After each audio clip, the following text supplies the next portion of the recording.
नमस्कार। कार्यक्रम रणनीति में आपका स्वागत है। मैं हूं विनोद कुमार। दर्शकों, ये बदलते जम्मू कश्मीर की तस्वीर है। 5 अगस्त 2019 को जैसे 370 में संशोधन हुआ, 35 से रिपील किया गया, उसके बाद से बहुत से लोग कहते थे, सवाल उठाते थे, इससे क्या बदलाव आएगा।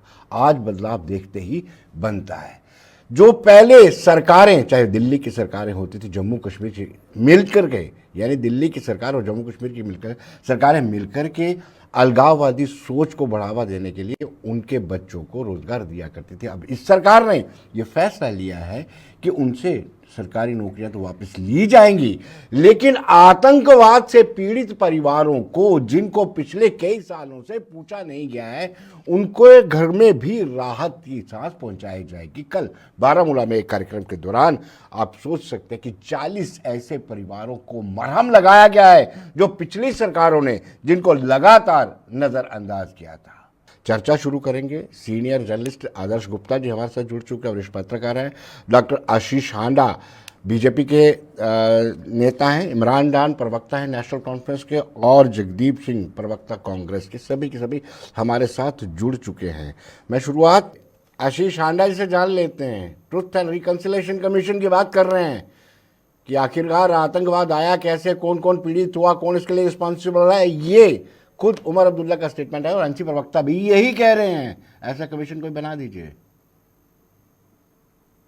विनोद जी, आपको, मेरे सभी आदरणीय को पैनलिस्ट को और आपके चैनल के सभी प्यारे प्यारे दर्शकों को भारतीय जनता पार्टी की तरफ से मेरे यानी डॉक्टर आशीष का प्यार भरा नमस्कार। सबसे पहले तो मैं अपनी संवेदनाएं व्यक्त करूंगा उन सभी पीड़ित परिवारों के प्रति जिनका कोई ना कोई अपना इस नामुराद आतंकवाद के बलि चढ़ गया जम्मू कश्मीर में।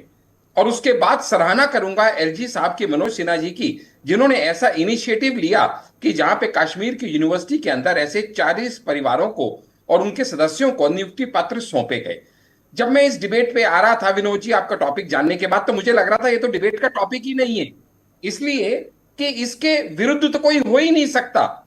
लेकिन फिर भी कुछ आवाजें ऐसी हैं, और वो आवाजें वही हैं जो नपुंसक नेतृत्व की कायरता सोच के चलते सशक्त सैन्य बलों के मनोबल को पिछले कुछ दशक में गिराया गया जम्मू कश्मीर में, और असामाजिक तत्वों और पत्थरबाजों के मनोबल को बढ़ाने का जो षड्यंत्र रचा गया, देश विरोधी षड्यंत्र, उसी नैरेटिव को आगे बढ़ाते हुए जहां पे पत्थरबाजों और आतंकवादों को एक पोस्टर बॉय की तरह पोर्ट्रे किया गया, जहां पे कल्प्रिट्स को विक्टिम कहा गया और एक्चुअल विक्टिम्स को यहां पे कोई पूछने वाला नहीं था, उस नैरेटिव को बिल्ड करते हुए जहां ये इंटरनेशनल मीडिया के हाथों की कठपुतली बनते हुए कुछ लोगों ने ये नैरेटिव स्प्रेड किया कि जम्मू कश्मीर के आवाम के ऊपर ज्यादतियां हो रही हैं, उस नैरेटिव को सही करने का सही वक्त आ चुका है। जैसे मोदी जी कहते हैं, यही समय है, सही समय है। आप सोचिएगा, एक ऐसा इकोसिस्टम हमारे यहां जम्मू कश्मीर में ऑपरेट कर रहा था जहां पे 4 टायर सिस्टम था। एक थे टेररिस्ट जो गोलियां बरसाते थे, एक थे सपोर्टर जो उनको सपोर्ट करते थे, शरण देते थे, उनको शील्ड करते थे, तीसरे थे ओवरग्राउंड वर्कर जिनको हम OGW के नाम से जानते हैं, और चौथे थे स्लीपर सेल।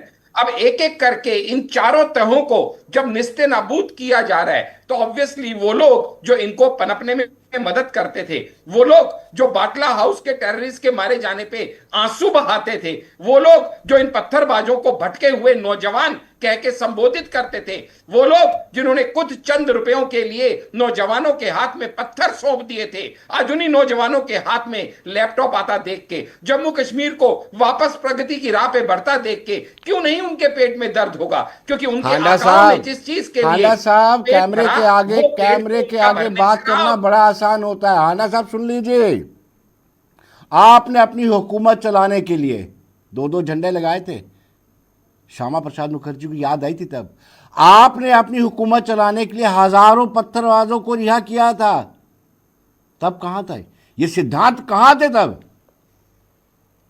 साहब, जम्मू कश्मीर में हमारी हुकूमत कब थी ये बताएं आप। हमने ऐसा जब भी करना पड़ा कोलेशन गवर्नमेंट के चलते हुए या जब नेशनल गवर्नमेंट नार साहब हंस रहे हैं आपकी बात जो पर। पाकिस्तान की मध्यस्थता स्वीकार करे, तो ऐसे में हमारे हाथ कहां बंधे रहेंगे और कहां खुले रहेंगे। आज 56 इंच की छाती के रहते वो सैन्य बल तब क्या करते थे? आपको याद है, हमारी सेना सदा से सशक्त थी, लेकिन उनके हाथ बांध दिए गए थे, पत्थरबाज पत्थर चलाते थे और सेना आगे से कुछ नहीं करती थी, जान बचा के भागने को मजबूर थी। लेकिन आज सैन्य बल को कह दिया गया है कि अब तुम्हें रुकना नहीं, झुकना नहीं। जगदीप जी, एक आप तक पत्थर मेरी चलाए आवाज तो पहुंच गोली रही है? चला देना। आज हमारे सैन्य बल सशक्त जी। है और लॉ एंड ऑर्डर मेंटेन करने के लिए पूरे तरह से इंडिपेंडेंट है। ये जो राजनीतिक मनोबल के चलते उनको जो पावर दिया गया है, जी। उसके चलते अब देश प्रगति की राह पे है और जम्मू कश्मीर वापस अपने पुराने स्वरूप में आने के लिए आदर्श जी, तैयार है। आशीष जी,